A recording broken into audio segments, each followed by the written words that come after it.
Hello साथियों, welcome to Ratlam nursing coaching. आज हम पढ़ेंगे जेनेटिक्स का सेकंड लेक्चर। लास्ट क्लास में हमने जेनेटिक्स की जो बेसिक टर्मिनोलॉजी थी, बेसिक टर्मिनोलॉजी के बारे में हमने देख लिया था, क्या क्या जो जीन किसे कहते हैं, एलील क्या होते हैं, जो बेसिक जो टर्मिनोलॉजीज थी उन सभी के बारे में हमने देख लिया था। देन अब हम देख रहे हैं मेंडलवाद के बारे में कि मेंडलवाद क्या होता है, जो मेंडलिज्म में होता है वो क्या होता है। तो हम शुरू करते हैं अपना टॉपिक मेंडलवाद के बारे में। मेंडलवाद, मेंडलिज्म बोलते हैं इसे। जो जॉन ग्रेगर मेंडल, जो ग्रेगर जॉन मेंडल जो थे, इनका जो जन्म 1822 में हुआ था और 1884 में इनकी मृत्यु हुई थी। मेंडल का जो जन्म है वो हुआ था कब? 1822 में, और इनकी जो मृत्यु हुई थी वो कब हुई थी? 1884 में। मेंडल का जन्म 22 जुलाई कब हुआ था? पूरी जो डेट है वो है 22 जुलाई 1822 में ऑस्ट्रिया के हेजनडोर्फ राज्य के सिलिसियन विलेज में होता है। ध्यान रखें, इंपॉर्टेंट पॉइंट है। जो कहां पर, कौन से गांव में हुआ था, तो यहां से इंपॉर्टेंट क्वेश्चन बन सकता है आपका कि कौन से गांव में हुआ था? सिलिसियन विलेज। कौन से विलेज में हुआ था? सिलिसियन विलेज में हुआ था। मेंडल ने ब्रूनर सिटी ऑस्ट्रिया के ऑगस्टिनिया मोनेस्ट्री में पादरी का काम किया। कहां पर इन्होंने जो इनका काम जो है वो कहां पर किया था?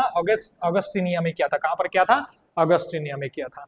ठीक है, कौन सी सिटी में? ब्रून सिटी में काम किया था। कहां पर? ब्रून सिटी में काम किया था। मेंडल जो है, मेंडल ने जो अपनी रिसर्च जो करी थी, मेंडल की जो रिसर्च थी वो रिसर्च कौन से टॉपिक पर थी? वो थी उद्यान मटर। किस पर? उद्यान। ध्यान रखें यहाँ पर मटर जो है, इसका जो नाम, इसको अपन क्या बोलते हैं? पाइसम सटाइवम बोलते हैं। क्या बोलते हैं? Pisum sativum. विशेष रूप से ध्यान रखें, उद्यान मटर जो गार्डन पी जो है, गार्डन पी जो है इसके ऊपर रिसर्च की गई थी, है ना। उद्यान मटर जो है, इस उद्यान मटर के ऊपर रिसर्च की गई थी। बात याद है, रिसर्च कब से कब तक चली? बोले टोटल चली 7 वर्षों तक। कितने वर्षों तक चली मेंडल की जो रिसर्च थी? वो कितने वर्षों तक चली? 7 वर्षों तक चली। कब से कब तक? 1856 से लगा करके 1863 तक। कब तक चली? 1856 से लगा करके 1863 तक मेंडल ने जो है अपनी रिसर्च करी, और रिसर्च करने में टोटल जो समय लगा वो कितना लगा? 7 वर्षों का समय लगा। कितने वर्षों का समय लगा? 7 वर्षों का समय लगा। जो काम चालू था वो कब काम चालू करा मेंडल ने? 1856 में चालू करा, और खत्म कब हुआ? 1863 में। देन नेक्स्ट अपन आगे बढ़ते हैं। कार्य आरंभ, बोले कब शुरू हुआ? 1856 में काम शुरू हुआ। काम कब खत्म हुआ? 1863 में। बोले टोटल कितना समय लगा? 7 वर्षों का समय लगा। कितने वर्षों का समय लगा? 7 वर्षों का समय लगा। और जो इन्होंने इनकी जो रिसर्च करी थी उस रिसर्च को इन्होंने पब्लिश करा कब? बोले जो कार्य प्रकाशन, बोले कब इसको पब्लिश करा? 1865 में। इन्होंने इनकी जो रिसर्च थी, इस रिसर्च को पब्लिश कब करा? तो पब्लिश करा इन्होंने इनकी रिसर्च को 1865 में। कब करा? 1865 में।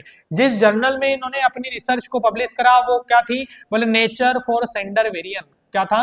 नेचर फॉर सेंडर वेरियन। और जो जर्नल जो है, इसका जो प्रकाशक जो था, प्रकाशक क्या था?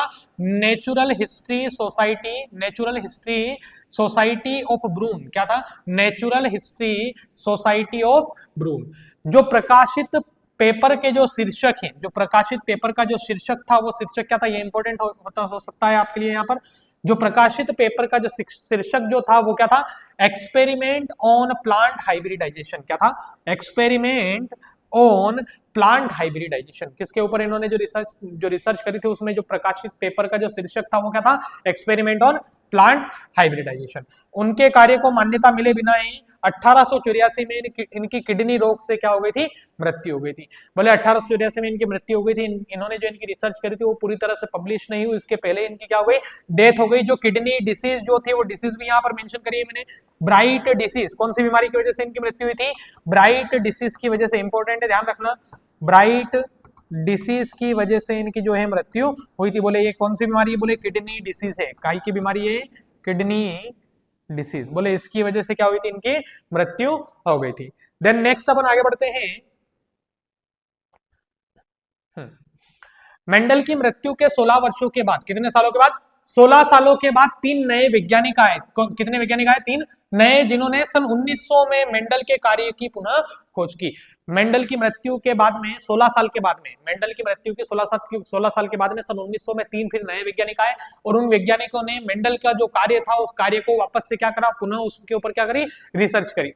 ठीक है, तो मेंडल के बाद में जो 3 साइंटिस्ट आए थे वो कौन कौन थे? एक तो था कार्ल कोरेंस। कहाँ का था? जर्मनी का था। कहाँ का था?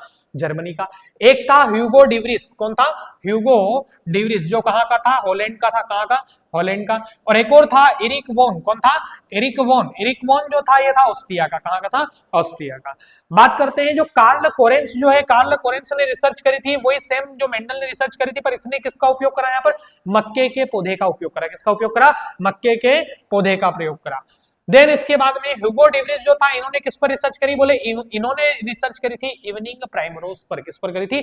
इवनिंग प्राइमरोज के पौधे पर इन्होंने रिसर्च करी। एक और साइंटिस्ट है एरिक वॉन। एरिक वॉन ने किस पर रिसर्च करी? बोले विभिन्न पुष्पीय पादपों, विभिन्न पुष्पीय पादपों का पादपों पर प्रयोग किया। बोले इन्होंने किस पर प्रयोग किया? बोले पुष्पीय पादपों पर प्रयोग किया। ठीक है, तीन साइंटिस्ट आए मेंडल के जाने के बाद में 1884 के बाद में, सन 1900 में 16 साल के बाद में तीन नए साइंटिस्ट आए। एक का नाम था कार्ल कोरेंस, एक का नाम था ह्यूगो डिवरिस और एक का नाम था एरिक वॉन। एक जर्मनी का था, एक हॉलैंड का और एक ऑस्ट्रिया का। जो कार्ल कोरेंस है इन्होंने रिसर्च करी थी मक्के के पौधे पर, जो ह्यूगो डिवरिस है इन्होंने रिसर्च करी थी इवनिंग प्राइमरोज पर, और एरिक वॉन जो है इन्होंने किसके ऊपर रिसर्च करी थी? पुष्पीय पादपों पर रिसर्च करी। किस पर रिसर्च करी? पुष्पीय पादपों पर रिसर्च करी। क्लियर है सभी को? देन आगे बढ़ते हैं अपन। ह्यूगो डिवरिस जो थे, ह्यूगो डिवरिस ने इस काम को एक जर्नल के अंदर पब्लिश करा जिसका नाम था फ्लोरा। क्या नाम था? फ्लोरा। इन्होंने इस रिसर्च को पब्लिश करा कब? सन 1901 में। कब इसको पब्लिश करा इन्होंने? 1901 में। इन्होंने फ्लोरा में 1901 में मेंडल के कार्य को वापस से क्या करा? पुनः प्रकाशित करा। और जो जिस जर्नल में इन्होंने पब्लिश करा उस काम को, उस जर्नल का नाम क्या था? उसका नाम था फ्लोरा। क्या नाम था? फ्लोरा। किसने पब्लिश करी थी? ह्यूगो डिवरिस ने। किसने? ह्यूगो डिवरिस। इंपॉर्टेंट क्वेश्चन बन सकते हैं, इंपॉर्टेंट ध्यान दे सभी।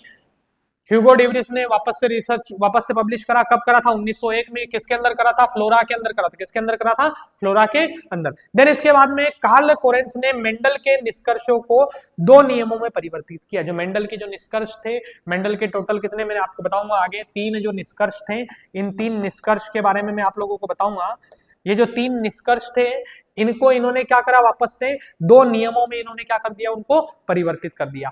जिसमें एक जो नियम था मेंडलवाद का वो था पृथक्करण का नियम, और एक था स्वतंत्र अपव्यूहन का नियम। काय का? एक था पृथक्करण का नियम और एक था कौन सा? स्वतंत्र अपव्यूहन का नियम। क्लियर है सभी को? बढ़े आगे। तो दो नियम थे, इन दो नियम को बदला। बोले जो तीन निष्कर्ष जो थे, इन तीन निष्कर्ष को कितने नियमों में बदल दिया? दो नियमों में बदल दिया। देन नेक्स्ट अगले पेज की ओर बढ़ते हैं। मेंडल के कार्यों के छिपे रहने के कारण। बोले मेंडल ने अपनी रिसर्च तो करी थी, पर रिसर्च करने के बाद में उसको सही तरीके से पब्लिश नहीं कर पाए। बोले कुछ कारण ऐसे थे जिनकी वजह से मेंडल के जो कार्य थे वो क्या रह गए? पीछे ही दबे हुए रह गए। उन कार्यों को वो सही से पब्लिश नहीं कर पाए। बोले क्या कारण था, क्या क्या कारण थे उनके पीछे कि वो उनके कार्यों को जो है पब्लिश सही से नहीं कर पाए? बोले मेंडल 1865 में लक्षणों की वंशागति पर अपने कार्यों को प्रकाशित किया, लेकिन अनेक कारणों से सन 1900 तक उनके कार्य जो थे वो छिपे रहे। बोले उन्होंने अपने काम को पब्लिश तो 1865 में ही कर दिया था, पर उनकी मृत्यु के बाद में 16 साल तक उनके जो काम थे, मृत्यु के 16 साल के बाद में उनके जो वर्क था उस वर्क को सही से कोई पब्लिश नहीं कर पाया। 1900 में मैंने अभी आप लोगों को बताया कि तीन नए साइंटिस्ट आए थे, उन्होंने वापस से क्या करी? दोबारा रिसर्च करी और मेंडल के काम को फिर से पब्लिश करा। बोले क्या क्या कारण थे कि मेंडल सक्सेस नहीं हो पाया अपने कार्य को पब्लिश करने के लिए? बोले संचार व्यवस्था आसान न होने से उनका कार्य बड़े स्तर पर प्रचारित नहीं हो पाया। बोले उस समय क्या था? इतनी संचार व्यवस्था नहीं थी, जिसके कारण जो मेंडल है हर एक तक जो अपनी रिसर्च है वो रिसर्च को प्रॉपर तरीके से पब्लिश नहीं कर पाए। बोले और क्या कारण था?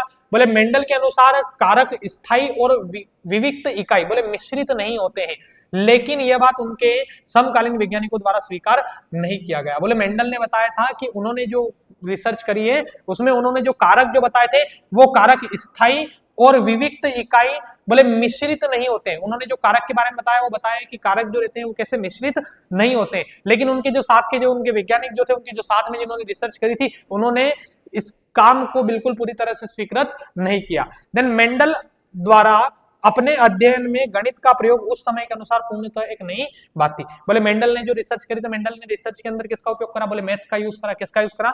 मैथ्स का यूज करा। और उस समय मैथ्स का जो था इतना लोगों को, उस समय जो साइंटिस्ट थे उनको इतना मैथ्स के बारे में समझ में नहीं आ पाया। बोले वो पूरी तरह से क्या था, मैथ्स का जो यूज करना था वो पूरी तरह से क्या था कि इनके लिए पूरा नया था, और इसके कारण जो है उस काम को सही से पूरी तरह से पब्लिश नहीं कर पाए।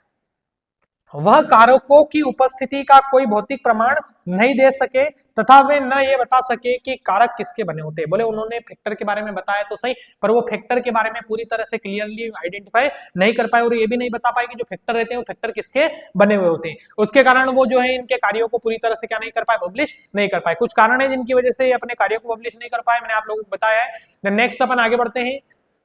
मेंडल की सफलता का कारण। बोले मेंडल की जो सफलता है, इन सफलता का क्या कारण है। तो सबसे पहले अपन देख लेते हैं मेंडल की सफलता के कारण में कि मेंडल एक समय पर एक या दो लक्षणों की ही वंशागति का अध्ययन करते थे, जबकि उनके पूर्ववर्ती वैज्ञानिक एक समय पर अनेक लक्षणों का अध्ययन करते थे। मेंडल ने क्या करा, बोले मेंडल ने एक समय पर एक या दो लक्षण के बारे में ही स्टडी करी, उससे ज्यादा लक्षणों के बारे में एक समय पर स्टडी नहीं करी। जैसे मैं लेता हूं मटर के पौधे को, और मटर के पौधे में से मैं किसी एक लक्षण को लेता हूं। जैसे उदाहरण के लिए अपन लेते हैं लंबाई, मटर के पौधे की जो लंबाई है, इस लंबाई को अपन लेते हैं और लंबाई को अपन दो कैटेगरी, अपन दो जो है अलग अलग विशेषक दे सकते हैं। बोले या तो पौधा कैसा हो सकता है, टोल, या फिर पौधा कैसा हो सकता है, द्वार्फ। बोले यहाँ पर लक्षण कितने थे, बोले लक्षण तो सिर्फ एक ही था। बोले लक्षण कितने थे, बोले लक्षण एक था। बोले क्या लक्षण है, बोले लंबाई। बोले पौधे की लंबाई, क्या था, पौधे की लंबाई। और यहाँ पर कितने विपर्यासी विशेषक है, बोले दो हैं। या तो पौधा कैसा हो सकता है, टोल हो सकता है, या फिर पौधा कैसा हो सकता है, ड्वार्फ। तो मेंडल ने एक समय पर कितने कितने जो लक्षण थे उनको लिया, या तो एक लक्षण को लिया, या फिर कितने लक्षणों को लिया, दो लक्षणों को लिया, इससे ज्यादा लक्षणों को नहीं लिया। और उनके जो पहले जो साइंटिस्ट जो थे उन्होंने क्या करा, दो से अधिक लक्षणों के ऊपर अध्ययन किया। इसके कारण वो जो है प्रॉपर तरीके से सक्सेस इस रिसर्च में नहीं हो पाए। देन इसके बाद में और क्या क्या कारण है उनके बारे में देख लेते हैं। बोले इन्होंने सिलेक्ट करा किसको, उद्यान मटर को। किसको सिलेक्ट करा, उद्यान मटर। बोले किसको सिलेक्ट करा, इन्होंने करा सिलेक्ट गार्डन पी को। किसको सिलेक्ट करा, गार्डन पी को। बोले इससे क्या फायदा हुआ उनको, बोले मटर का पादप 2 से 3 महीने के छोटे जीवन चक्र का एक वार्षिक पादप है। बोले मटर के पौधे को ग्रोथ करने में समय कम लगता है। बोले कितने समय में ग्रोथ कर जाता है, बोले 2 से 3 महीने में क्या करता है, ये अपनी ग्रोथ कर लेता है। इसलिए कम समय में जो है ये ग्रोथ कर लेता है, तो रिसर्च करने में इनको आसानी हुई। मटर के पादप में प्राकृतिक स्वपरागण होता है। बोले इसके अंदर क्या होता है, बोले नेचुरल सेल्फ पॉलिनेशन। ठीक है, इसमें क्या होता है, बोले स्वपरागण होता है। क्या होता है मटर के पौधे में, मटर के पौधे में प्राकृतिक रूप से क्या होता है, स्वपरागण होता है। कृत्रिम रूप से इसके अंदर क्या करवाया जा सकता है, बोले पर परागण इसमें कृत्रिम रूप से करवाया जा सकता है। मटर के पौधे में क्या करवाया जा, बोले कृत्रिम रूप से क्या करवाया जा सकता है, पर परागण मटर के पौधे में करवाया जा सकता है। इसमें कई विपर्यासी विशेषक, जिसको अपन बोलते हैं कॉन्ट्रास्टिंग ट्रेट होते हैं। बोले इसके अंदर बहुत सारे विपर्यासी विशेषक होते हैं। जैसे मैंने अभी तुम्हें बताया, टोल हो सकता है, ड्वार्फ हो सकता है ना, या फिर जैसे अपन ले लेते हैं पुष्प का रंग, तो है ना, पुष्प का रंग जो है वो दो अलग अलग तरीके से हो सकता है। फली की आकृति ले सकते हैं, ये सब चीजें मैं आपको आगे बताऊंगा। फली की आकृति ले सकते हैं, बीज की आकृति ले सकते हैं, बीज का रंग ले सकते हैं। ठीक है, तो इस तरह से बीज की आकृति ले सकते हैं, बीज का जो है वो रंग ले सकते हैं अपन। ठीक है, तो इस तरह से क्या कराएं, इसके अंदर क्या होते हैं, बहुत सारे अलग अलग क्या होते हैं, विपर्यासी विशेषक होते हैं। विपर्यासी विशेषक, अलग अलग विपर्यासी विशेषक के ऊपर आसानी से अपन क्या कर सकते हैं, रिसर्च कर सकते हैं। मटर के पादप को आसानी से उगाया जा सकता है। सबसे इंपॉर्टेंट पॉइंट, बोले रिसर्च करने में सबसे मेन फायदा क्या होता है, बोले इसके लिए ज्यादा अपने को मेहनत करने की आवश्यकता नहीं। मटर के पादप को क्या आसानी से अपन उगा सकते हैं। मटर के बीज आकार में कैसे होते हैं, बड़े होते हैं, इसलिए उनके ऊपर रिसर्च भी क्या हो सकती है, आसानी से हो सकती है। तो ये कारण थे मेंडल जो है, मेंडल के सक्सेस होने के, है ना। मैं वापस से रिपीट कर देता हूं आप लोगों को। मटर के पादप 2 से 3 महीने के छोटे जीवन चक्र का एक वार्षिक पादप है। बोले मटर के पादप में प्राकृतिक स्वपरागण होता है, सेल्फ पॉलिनेशन होता है। इसके अंदर कृत्रिम रूप से अपन परपरागण इसके अंदर करवा सकते हैं। इसमें कई विपर्यासी विशेषक होते हैं। टोटल कितने विपर्यासी विशेषक होते हैं इसके अंदर, बोले 7। तो इसके अंदर क्या होते हैं, लक्षण। क्या होते हैं, 7 लक्षण। और इन हर लक्षण के कितने विपर्यासी विशेषक होते हैं, बोले 2-2 विपर्यासी विशेषक होते हैं। 2-2 विपर्यासी विशेषक होते हैं। मतलब टोटल कितने होते हैं, बोले 7 और 2-2 रहते हैं। टोटल कितने हो गए, बोले टोटल हो गए 14। कितने हो गए, 14। बोले 14 इसके अंदर क्या रहते हैं, विपर्यासी विशेषक रहते हैं। देन मटर के पादप को आसानी से उगाया जा सकता है। मटर के बीज आकार में कैसे होते हैं, बड़े होते हैं, इसलिए रिसर्च करने में आसानी रहती है।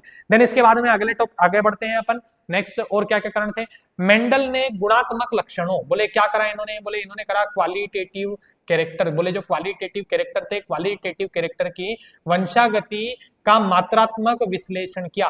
बोले क्वालिटेटिव जो था, क्वालिटेटिव गुणात्मक लक्षणों की वंशागति का मात्रात्मक विश्लेषण किया था मेंडल ने। उनके प्रयोग में नमूनों की संख्या विशाल होती थी। बोले ये जो रिसर्च करते थे तो इनके पास में जो अलग अलग इनके क्या होते थे, बोले बहुत सारी संख्या में क्या होते थे, मटर के पौधे होते थे। मेंडल अपने निष्कर्षों का सांख्यिकी विश्लेषण किया करते थे। बोले वो उनके जो निष्कर्ष जो निकलते थे उनका क्या किया करते थे, बोले सांख्यिकी विश्लेषण किया करते थे। देन नेक्स्ट पेज पर अपन आगे बढ़ते हैं। तो ये आपके सामने जो टोटल 7 मैंने लक्षण के बारे में आपको बताया था कि टोटल लक्षण कितने होते हैं, 7 लक्षण होते हैं और 14 क्या होते हैं, इसमें विपर्यासी विशेषक होते हैं। अभी मैंने आप लोगों को बताया था 7 लक्षण कौन कौन से होते हैं, पहले उनके बारे में देख लेते हैं। देखो, एक है पादप की लंबाई, क्या है पादप की लंबाई, बोले तने की लंबाई, एक है पुष्प की स्थिति, एक है पुष्प का रंग, एक है फली का आकार, एक है फली का रंग और एक है बीज का रंग, जिसे अपन बीज पत्र कहते हैं, और एक है बीज का आकार। ये सारे जो हैं कितने हैं लक्षण, टोटल 7 लक्षण है। और हर लक्षण के कितने विशेषक होते हैं, बोले 2 विपर्यासी विशेषक होते हैं। हर लक्षण के कितने विपर्यासी विशेषक होते हैं, 2 विपर्यासी विशेषक होते हैं। बोले 2 कौन कौन से, एक तो होता है प्रभावी और एक होता है कौन सा, अप्रभावी। बोले इसको अपन कहते हैं डोमिनेंट, इसको अपन कहते हैं डोमिनेंट और इसको अपन क्या कहते हैं, रिसेसिव। क्या बोलते हैं, रिसेसिव। एक होता है डोमिनेंट और एक होता है रिसेसिव। और ये क्या है इधर, इसके ये है कैरेक्टर, क्या है कैरेक्टर, ये है कैरेक्टर, इधर है डोमिनेंट और इधर है रिसेसिव। जैसे अपन लेते हैं पादप की लंबाई को, किसको लेते हैं, पादप की लंबाई को। पादप की लंबाई के लिए तो पादप कैसा हो सकता है, बोले जो तने की लंबाई है वो कैसे हो सकती है, तो जो पादप है वो लंबा हो सकता है, फिर कैसा हो सकता है, बोना हो सकता है। तो जो पादप लंबा है इसको डिनोट करते हैं कैपिटल टी से, और जो बोना है इसको डिनोट करते हैं स्मॉल टी से।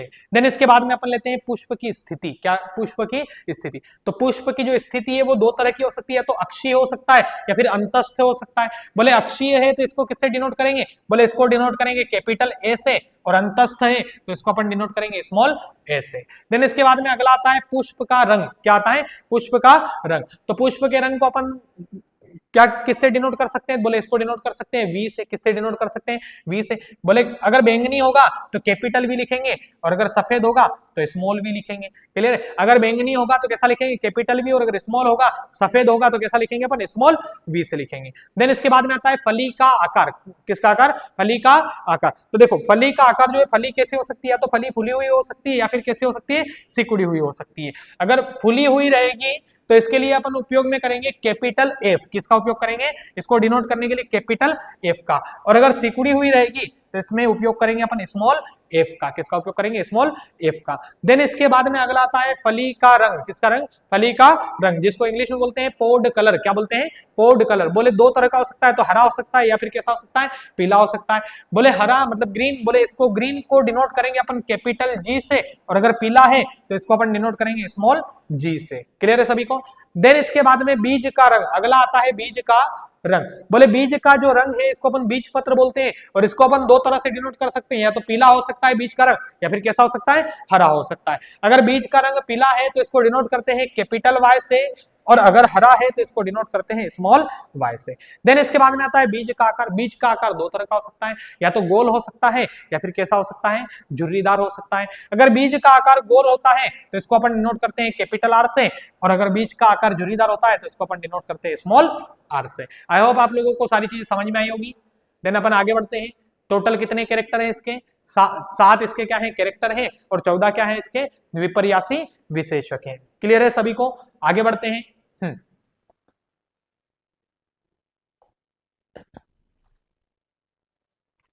हाँ, मेंडल के कार्य, इन्होंने मटर के पादप में गुणसूत्रों की संख्या को बताया। मटर के पादप में गुणसूत्रों की संख्या को बताया। मटर के पादप में 2n बराबर कितने गुणसूत्र हैं, बोले 14 गुणसूत्र हैं। कितने गुणसूत्र हैं, 14 गुणसूत्र। इन्होंने अलग अलग जगह पर गुणसूत्रों को बताया, जैसे यहाँ पर बताया इन्होंने किसके लिए, बोले ये है पुष्प का रंग, बोले ये है बीज का रंग, फिर यहाँ पर इन्होंने बताया फली का आकार, फिर यहाँ पर बताया पादप की लंबाई, फिर इन्होंने बताया फली का रंग, और यहाँ पर इन्होंने बताया है बीज का आकार। ऐसे अलग अलग इन्होंने क्या बताया, यहाँ पर बताया इन्होंने पुष्प की स्थिति। टोटल कितने बताए, 7 बताए हैं। 7 के अंदर इन्होंने अलग अलग जगह पर अलग अलग पोजीशन पर बताया है कि यहाँ पर ये जो है इनके जो जीन जो रहते हैं वो जीन उपस्थित होते हैं।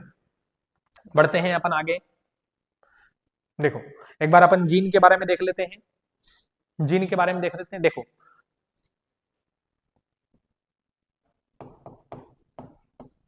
फ्लावर कलर, और एक और है इसके साथ में सीड कलर। कौन, सीड कलर।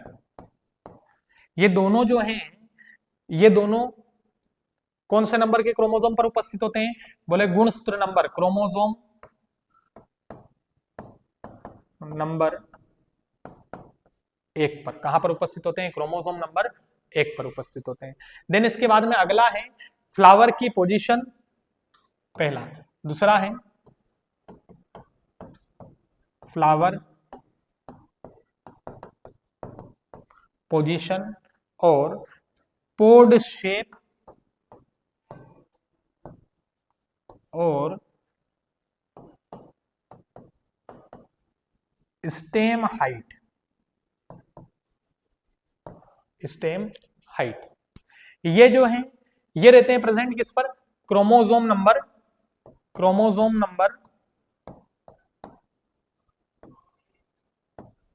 4 पर। कहां पर उपस्थित होते हैं? क्रोमोसोम नंबर 4 पर। देन इसके बाद में अगला आता है पोड कलर।